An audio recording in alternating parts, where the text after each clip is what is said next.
Hey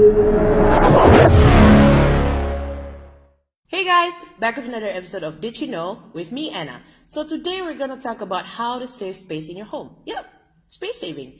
Here are a few tips. Number 1, try and find design ideas for space saving. Here's an idea you might like.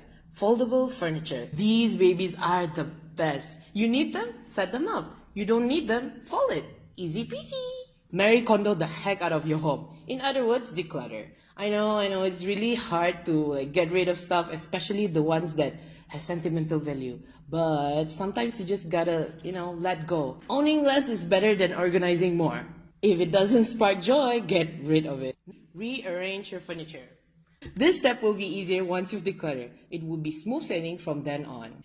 Visualize how much space you want and need. Then, think about the size and the placement. Where to place it so it won't look, chaotic. Getting professional help. There are times where DIY just don't work and you need some expert's help.